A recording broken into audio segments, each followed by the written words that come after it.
नमस्कार, आप सभी का स्वागत है एक्सेलशियर न्यूज में। आपको बता दें कि वन नेशन वन इलेक्शन को मंजूरी मिल गई है। जी हां, भारत सरकार का बड़ा फैसला आया है।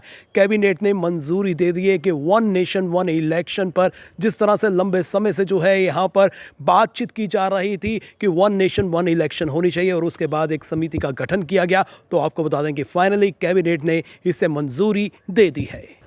वन नेशन वन इलेक्शन पर बनी कोविड समिति की रिपोर्ट को 18 सितंबर को केंद्रीय कैबिनेट ने मंजूरी दे दी है। प्रधानमंत्री नरेंद्र मोदी ने सबसे पहले 2019 में 73वें स्वतंत्रता दिवस के मौके पर एक देश एक चुनाव के अपने विचार को आगे बढ़ाया था।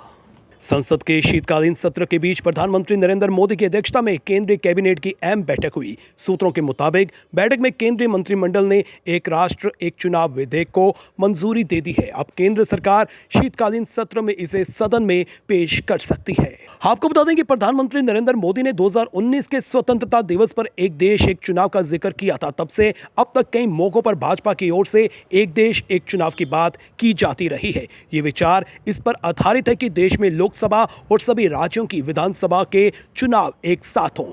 अभी लोकसभा यानी आम चुनाव और विधानसभा चुनाव 5 साल के अंतराल में होते हैं। इसकी व्यवस्था भारतीय संविधान में की गई है।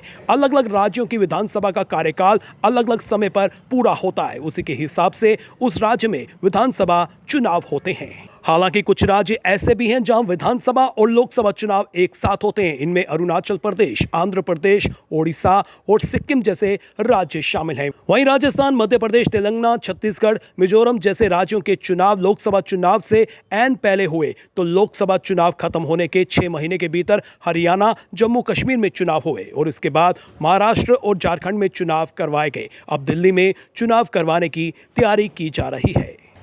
निसंदेह वन नेशन वन इलेक्शन से सभी को फायदा पहुंचेगा और जिस तरह से आर्थिक बोझ की बात करें तो आर्थिक बोझ जो है वो भी कम हो जाएगा, क्योंकि लोकसभा के चुनावों की बात करें या फिर विधानसभा के चुनावों की बात करें तो लाखों रुपए का खर्चा आता है और इस खर्चे को जो है बचाया जा सकता है। और जिस तरह से समिति की बात करें तो समिति ने सभी हितधारकों से जो है परामर्श करने के बाद जो है अपनी रिपोर्ट पेश की थी, जिसे कैबिनेट ने मंजूरी दे दी है। फिलहाल करण सिंह और मुझे यानी कि रितेश गुप्ता को दीजिए इजाजत और आप देखते रहें एक्सेलशियर न्यूज।